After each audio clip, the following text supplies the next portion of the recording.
Hello, my name is Richard In. I'm the Executive Director of Korean American Civic Empowerment, and I'm over here at Cardozo Law School for the 25th anniversary of the WIWCT.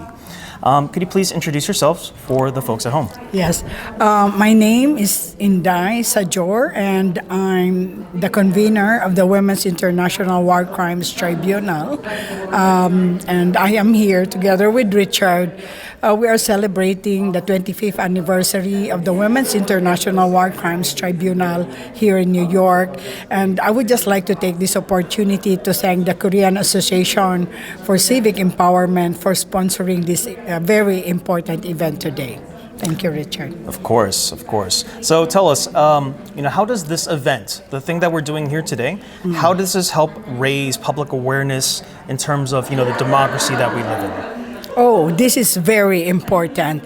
I think it should be recognized that one of the things that especially the young generation should look at in order to move forward in our work, in the challenges that we have in terms of, fighting for democracy and making sure that our society goes and really stands for our human rights and democratic privileges. But at the same time, this cannot be achieved without looking at the past and what happened in the past and how we have learned from it so we can move forward. So this event today is very educational because we will, even if the issue that we're going to discuss happened 50 years, 60 years ago during the Second World War, the current situations of our countries now is not far from that. Because globally, we have so much countries who are in situations of war and armed conflict. We have internal governance conflict within our countries. And so therefore, this event will really, look at what the young generation should learn from the past and how we can move this forward. And I think that is the most important part when you are talking of democratization. You look at and learn from the past in order to move forward and establish new strategies to defend democracy. What educational approaches then are necessary for younger generations to properly understand and remember on these key important issues? Well, I think it is important for the youth to really start organizing, because recognize the communities that you are a part of, recognize the issues that you are struggling, but most of all, be open to the issues in other countries because we are all interlinked and interrelated. We are not separated from each other. So the issues in other countries is our issue. But the important thing in the democratization is how we strengthen the solidarity and support of each other's struggle. And the youth are very good in identifying new approaches. And this is one thing that we should do. Can you talk about or share with us any upcoming initiatives or any upcoming projects that, that's in the works? Yeah, well, we have a lot actually, and I'm so glad that we are talking here with KACE because this year, the 25th anniversary of the Women's Tribunal is an auspicious year. It is also the 80th anniversary of the end of the Second World War. It is also the 60th anniversary of the diplomatic relation between South Korea and Japan. And it is also the 30th anniversary of the United Nations World Conference on Women and the 25th anniversary of the United Nations Resolution on Women, Peace and Security. So this is an auspicious year because all of these world conferences are very interrelated.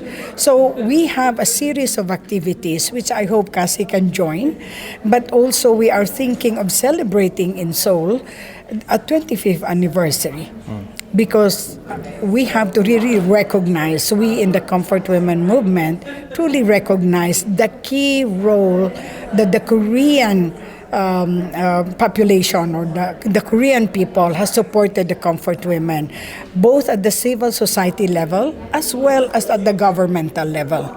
So I think it's really important to look at the most consistent struggle ever made globally is that of the Comfort Women in South Korea, the movement that up to now would still picket every Wednesday. So I would like to honor that occasion, and I think that persistence of my sisters in South Korea is as inspiration to other women around the world struggling, that we never give up and we should move forward. What efforts do you think are necessary to maintain public interest in not just this event, but also with this entire issue of the comfort women? I think one of the things that we have to realize, Richard, is the comfort women does not belong to us anymore. The comfort women belongs to the world. I'm saying that because when Kim Hak-sung came out in 1991, and I was in Seoul, Korea at that time and met her personally, she inspired women from all the other victimized countries in Asia to come out to speak of what happened to them. We democratized the process. We opened it and we listened to the women. And so what I would like to tell the people out there, that this is an occasion where the victim became the hero. And when I say that the comfort women does not belong to us anymore, nor does it belong to the victims and survival themselves, because they were the ones who demanded justice. They were the ones who said that the pain we suffered, we want an apology. They were not asking for money directly. They want an apology. They redefined the notion of what constitutes compensation and reparation. But most of all, they led the issue of gender equality. If you tried the violence done to men during the war, you should try the violence done to women during the war. So the comfort women does not belong to us anymore. It belongs to the world. Well, thank you very much. You guys do very important work here, so thank you so much. 25 years Yes. years of fighting the good fight. Thank you so much. Thank you to Richard, and thank you to KACE. Thank you. Thank you. This is the 25th commemoration, recognition, and I would argue celebration of the Women's Tribunal that acknowledged and held accountable individuals for the harms that were caused to the so-called comfort women during the Second World War era. And it's a prolific example of community-driven advocacy and community-driven justice. And part of what is necessary, I think, particularly in our world today, is community-driven justice initiatives. And I think the 25th commemoration could not come at a more important time in the world, where speaking truth to power is really, really critical. We need women, we as women need to rise up and defend our rights. I mean, look at all what's going on now with the different positions taking, and it just seems like women's rights are being whittled down, and I think we've come so far, but yet we haven't come far enough. Well, I think it's incredibly important in the work of accountability and justice, and thinking about reparations and material support for victims of violence in all aspects of their lives post-atrocity. And I think that, women are often the ones in conflict settings who are harmed, but who survive in a post-conflict setting. And they're left to care for the families, to raise the kids, to think about, rebuilding. And it's really important to acknowledge when these harms occur, for healing, for justice, and for real reparations in the wake of atrocities. The comfort women issue is, it's a war crime, right? And a lot of the times, we focus a lot on crimes in general that impact people, but there's not a lot of focus on the impacts to women. And particularly with the comfort women issue, I think it's very important that we bring light that it happened and make sure that those are responsible for that are held accountable and do not try and brush it under the rug as they have been through all these years. Women's issues are always going to be relevant no matter the time period or where we are in history, and I think it's important to not repeat mistakes from the past. So that's why women's issues are always important. 여성은 세상의 반이잖아요. 엄마, 아내, 딸 이게 남자 여성이 분리해야 될 문제가 아니고 젠더로 틀리지만 모두 다 휴먼이잖아요. 예, 그런 입장에서 봐야 되고 남과 여가 서로 대립되는 게 아니라 서로 하모니를 만들어야만 이 세상이 잘 돌아가는데 그동안의 세상은 남성들의 힘, 조직에 의해서 의도적으로 여성들을 억압해왔는데 그게 깨어지는 순간 인간 사회가 훨씬 더 발전할 거라고 생각합니다. My name is Linny.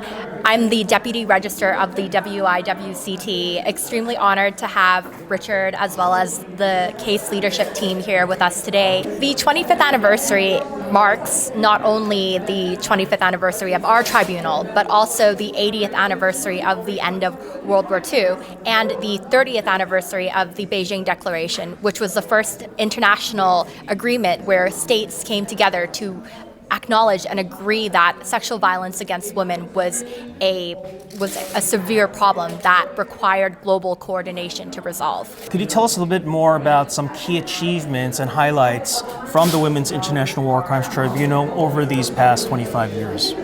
Starting from 2000, where we had our hearing in Tokyo, which spanned 3 very long days, and women coming from all around the world, from different organizations, as well as some survivors that came forward, and some retired Japanese soldiers that wanted to express their regrets also came forward. It was a very healing process for many involved, but it was also a beacon of hope for many organizations around the world that were in similar positions where the official accountability, the chances of actually being able to have their governments intervene to address human rights abuses were slim. This tribunal, organized by civic groups, represented an alternative model to the traditional, very expensive UN-organized criminal war tribunals. Why is it important to raise awareness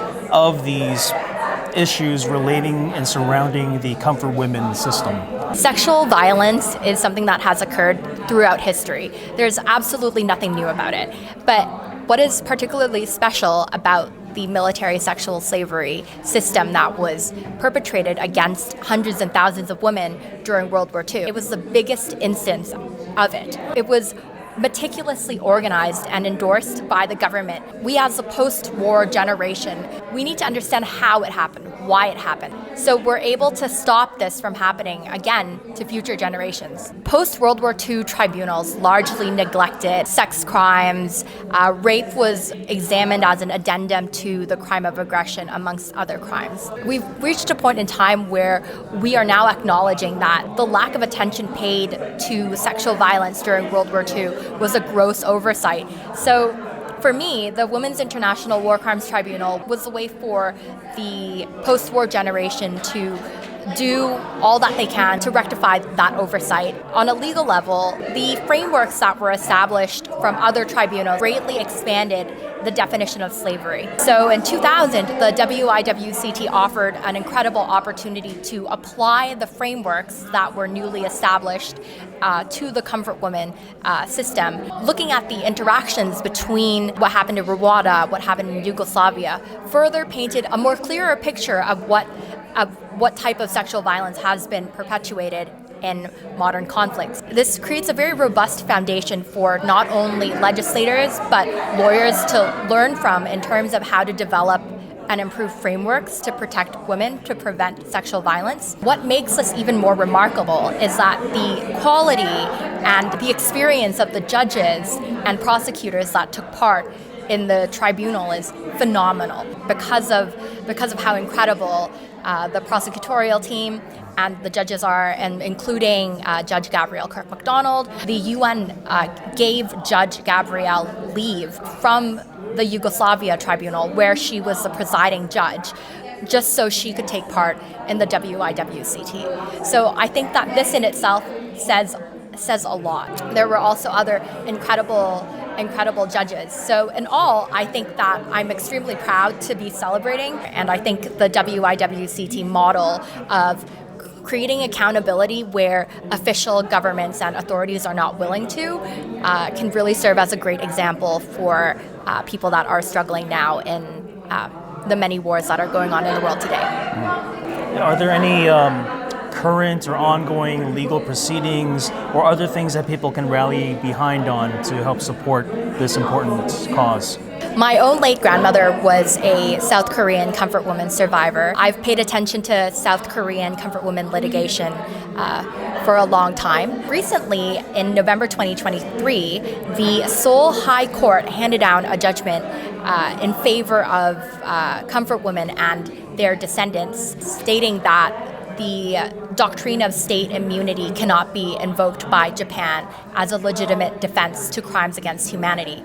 I think that this case is particularly interesting because Japan did not appeal the case. There's a 2-week window in which they could have, but they did not. So now we have within South Korean jurisprudence a case that squarely rejects the doctrine of state immunity and challenges Japan in this sense. This case can probably only be resolved at the International Court of Justice because you have a political deadlock here, and this is something that Grandma Lee Young-soo has been saying for a long time, that she really hopes that the Korean government would be willing to refer the comfort woman case to the ICJ, and I think that this recent litigation has presented a really wonderful opportunity. If South Korea were to push this case forward to the ICJ, this would be a landmark case, and it would also establish a precedent for a lot of other issues involving other countries as well. Secondly, I'd just like to say that in the Philippines, many comfort women survivors continue to live in extreme poverty. Their government has not been taking care of these women as the South Korean government has, and it absolutely breaks my heart. I had the privilege of requesting a video from Lola Estelita D, who passed away a couple of months ago. Even just seeing her living conditions and looking at the way that she dressed, it really made me realize that the Lolas, the grandmothers in the Philippines, are really struggling. So there will be a series of charity events as well as initiatives to raise awareness for their situation that will be upcoming, in hopes of allowing them to have at least towards the end of their days better living conditions and proper acknowledgement. We often forget that comfort women brothels are right on the front lines, and besides being forced into sexual slavery, we're on the front lines, scared of bombs, fleeing, running constantly as well. It's honestly twofold, and my grandmother herself said she was constantly afraid. She didn't even know what was worse, to be raped or just the fear of the bombs, fear of not knowing what could happen next. So we have a twofold debt. The first part of our debt is to properly acknowledge historical injustices, uncover as much information as we can, and help tell the true story of comfort women. And secondly, it's to protect other women from suffering from the same fate again. Records show that close to 70% of all archives, of all historical archives, were destroyed at the end of the war. When Japan surrendered, they knew what was coming. So a lot of these records were already burned, which is why by the time Kim Hak-sun came forward in 1991 and this tribunal happened, a lot of the evidence was already gone. But it also goes to show that the system was so extensive that despite burning so many documents, there is still so much overwhelming evidence. And I think that's a really strong message in itself. Future generations will look back and they will realize what happened. Thank you very much. Congratulations again on 25 amazing years of hard, dedicated work. And thank you, and let's keep the fight going. Atlantic slavery, we're talking generations now, and generations are still owed, are still deserving of reparations for these crimes, these international crimes. So advocates today, I encourage you all to think about in your own circles where you might be able to contribute to centering these narratives, uplifting these stories, making sure that they are still part of every discussion, every table that is talking about international law and the evolution, forward thinking about how we can pursue justice and accountability that is inclusive of all of us in humanity, right? That's what this all is about. The Crimes Against Humanity draft treaty is now going to debate and to plenipotentiary. It means that in 5 years, we'll have a treaty, hopefully. That's, all things that are planned. We will have a treaty for ratification in 5 years. That Crimes Against Humanity treaty right now does not include the crime of the slave trade. So it is our work in the clinic and a larger movement to ensure that we continue to gender international criminal law and make sure that the crimes that are occurring, because this is about all of us, right? Crimes against humanity, it's about us. We have to make sure they're there so that states can be on notice, that they can be held accountable for these particular crimes. I'll stop there. And I really do look forward to the conversation and the discussion and everything to follow from you all.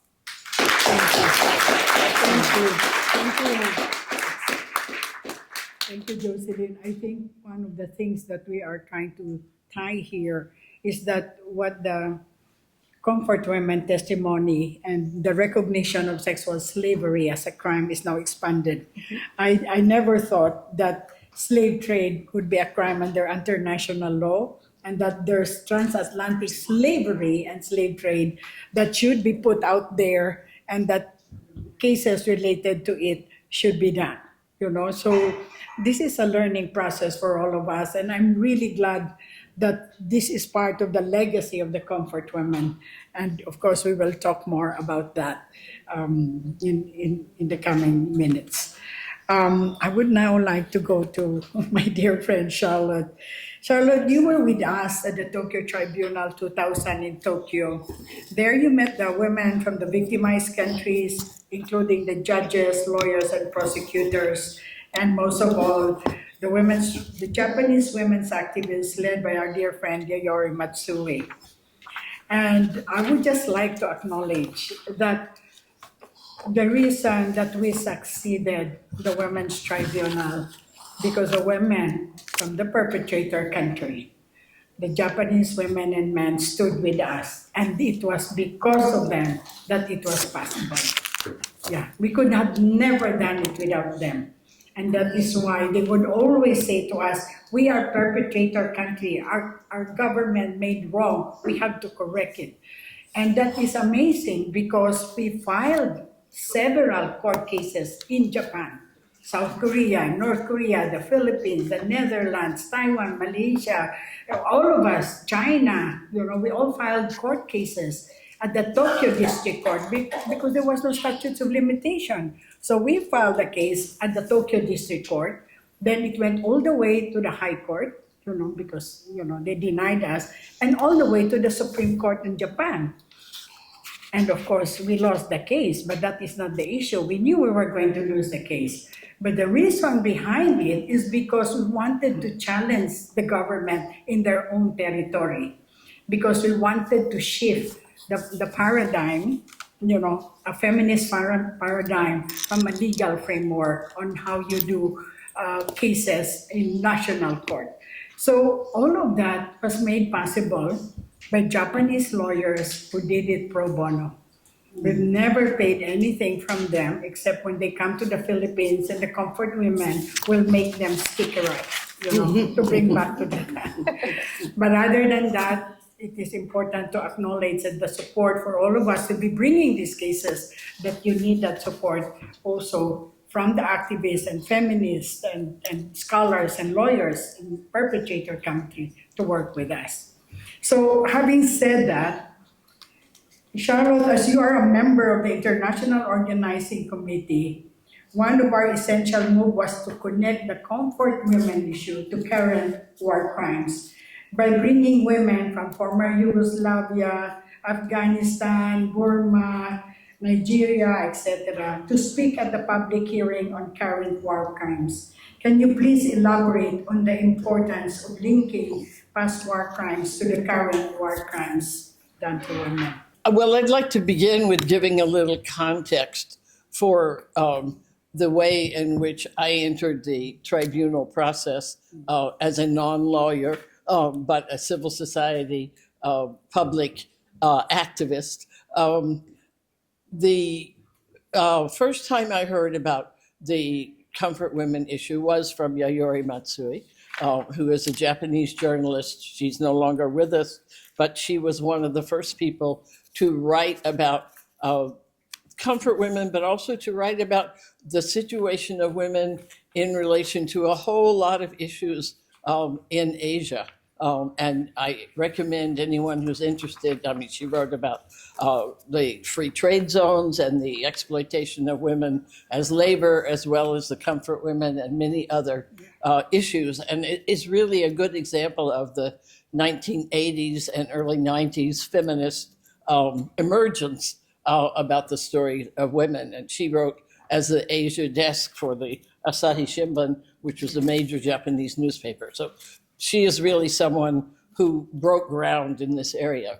And that I met her because I was working on a campaign for women's rights as human rights from the Center for Women's Global Leadership and with women's groups internationally. And we were developing an argument for the World Conference on Human Rights that was held in Vienna in 1993, for an argument that women's rights were human rights. And we had decided to hold a tribunal where we were showing all the parallels of violence against women, rape in war and conflict, issues of forced sterilization, as well as forced motherhood, and other aspects of abuses of women that were at that point not understood as human rights issues. Many of these were being raised as women's issues, but they were not on the agenda of the human rights system.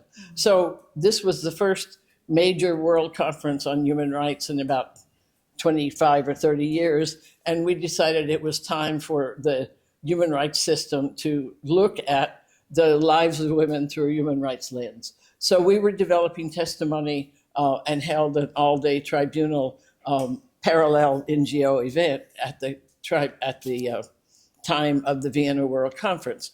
And in the course of developing the testimony, we had testimony on violence against women in the family, in the community, in armed conflict, in relation to economic violence and political persecution. And Yayoi and others came to us and talked to us about having something about comfort women. And so we had a testimony from one of the South Korean women, and this is documented in a video made from the Vienna Tribunal, which I can reference for anybody who wants to see it. And what we wanted to show, and I think it was very important that we had the comfort women testimony, this was 1993, just about the time that the comfort women in Korea and the Philippines were coming out, were really during the first years when these were really being raised publicly. And we wanted people to visually see that these issues are not new. Everyone was talking at that point in 93 about rape in the war in the former Yugoslavia and Bosnia and Herzegovina. And, you know, there's a kind of sort of common knowledge, oh, well, men always rape in war, right? And so we wanted to show that this was not just something that happened just by virtue of individual action, but this was an organized effort. And the Japanese issue, we were also trying to show that it was an organized effort by the US military in Thailand and in the Philippines during the Vietnam War. We wanted to show a variety of ways in which people understood that these were not just individual cases of bad action, but they were actually systematic human rights abuses. So the Comfort Women case became a very important example of what this meant historically, along with the testimony that we had of what was happening today in the current environment. And this was in Vienna, and it was a very important part of showing, I think, women cried a lot when they heard the Comfort Women speak, because to imagine that this had happened in the 1940s, and here it was 1993, and these women were just beginning to talk about it. I mean, it was a sort of extraordinary emotional moment that they had gone all those years in silence about the abuse that they had suffered. So it added a dimension, a historical dimension, to the war crimes of today that we were discussing, which is also why we did organize for the public hearing during the tribunal in Tokyo, because we wanted people to really be able to focus on, this is not new. And this is not only Japan in World War II. This is an ongoing problem. Militaries, perhaps Japan was more vulnerable in part because they organized it so systematically. And sometimes militaries, like the US military in the Philippines or in Thailand, would vaccinate and provide condoms and inspect the soldiers when they came back from R&R. They didn't actually organize the brothel, or they didn't actually organize comfort stations. So it was harder to hold them accountable, but they were clearly organizing to protect their military soldiers from vulnerability and diseases. They were doing nothing, of course, for the women. And when asked, would always say, we have nothing to do with that. That's what people do when they're on R&R. That's their own time. So it's a complex series of questions. But what I really want to emphasize is the way in which the movement of the comfort women to go from being victims to becoming agents of challenge and demanding accountability was very much part of what we were trying to do with women in general, to move from the victimization of all the forms of violence to beginning to demand accountability. And human rights theory, ideas, and international law are very important tools for doing that. So we wanted to we were laying the political groundwork for what we hoped were the kind of changes that you were describing in law. And I think that, to just add one more dimension to it, one of the important things about Yayori's role is the accountability that anybody who lives in the US also has to know about, of being accountable for what your government does in your name. And I think that's why it was so important that this began with women in Japan, Yayori being the journalist, but other women wanting to take some responsibility for what was done in their name, and beginning to have a variety of people in Japan want to be accountable. And this is, I certainly experienced that during the Vietnam War in the US. Many of us in the anti-war movement talking about how do we be accountable for what our government has done. And it's certainly a major dimension of the international movement that we now have around war crimes. And I'm glad you spoke about the issue of national courts and when you can bring a case from another country, because this has also been very important for women seeking justice in all kinds of ways. So that's the broad frame, and I think the comfort women issue really allowed women in many other countries to speak up now, because they began to realize they were not going to spend years in silence. So thank you for all the work for the comfort women. Somebody told me once, he said, the comfort women belongs to the world. They don't belong to us anymore, And I was thinking, what does he mean? He said, the comfort women's brutal experience no longer belongs to the victim who suffered, but it now belongs to the world, because they started the whole campaign for justice and accountability, and of course, really put forward gender equality and women's human rights. Because if, the crimes done to women to men were prosecuted, why were the crimes done to women never prosecuted during the war? And so in that case, yes, Charlotte, yeah, the comfort women belongs to the world and not just to us anymore. I should just, I forgot to say, I wanted to say, this was also in the context of the time period when the International Criminal Court was being negotiated. Yeah. And the tribunal in 2000, the way in which we did the public hearing was in the first three days you had testimony, and then while the judges were writing this tome, we had a one-day tribunal of current war crimes. Yeah. And it was the Women's Caucus for Gender Justice and the International Criminal Court, which was a very important movement during the 90s to get these ideas written into the statutes of the International Criminal Court, which is the most progressive feminist perspective written into the law beforehand, instead of always trying to get it in later. So they were one of the major sponsors of the tribunal that we did in Tokyo. Yeah. Thank you for that, Charlotte. And as we were saying, it was always us women who are pushing, who are breaking, the barriers in terms of challenging international law. With the comfort women, in solidarity with them as a descendant of those who were kidnapped. We need to call it what it was. Chattel slavery, the auction block enterprise, that led to my people being kidnapped away from their homes and brought to these shores where people were already living and breathing, and settlers said that they discovered them. So it was not a heavy lift for me when Ndai and I were working together in Paris every other month in the year of 1998, celebrating the 50th anniversary of the Universal Declaration of Human Rights. We met up and we were on the permanent steering committee. It was not a heavy lift when she asked me if I would be able to come to Tokyo.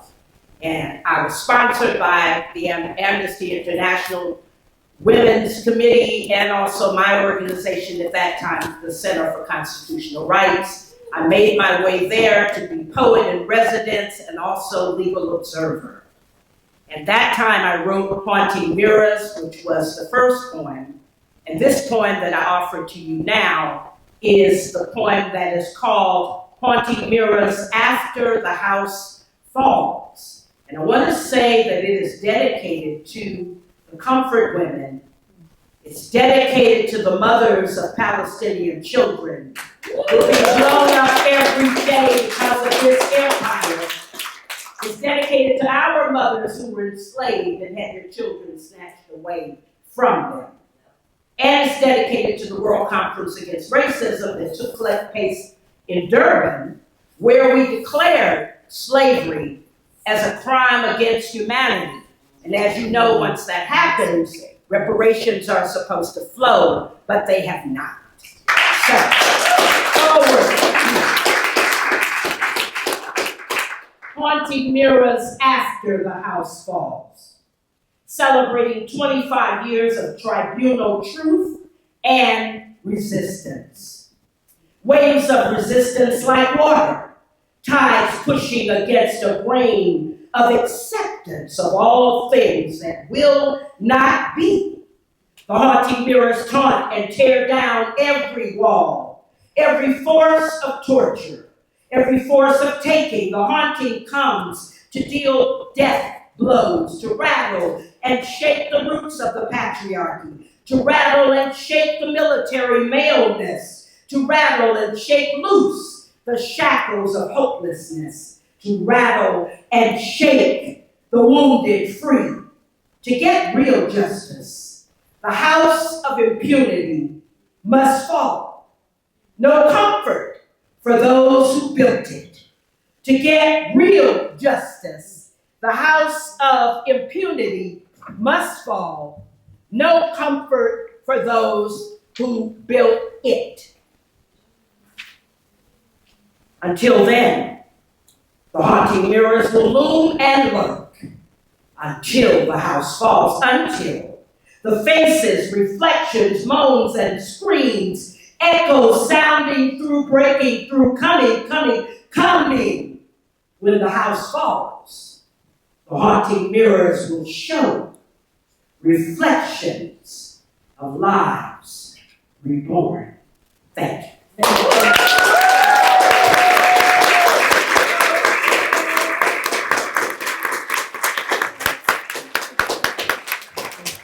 So thank you very much, everyone. Thank you so much for being here for our panel. Professor Lori, Professor Jocelyn, Charlotte, and Jeribo, and all of you who are here, and all the women who came to the CSW, who flew in here and made a journey here. We salute you for being here and continue fighting. Thank you, everyone. Thank you. Palestine!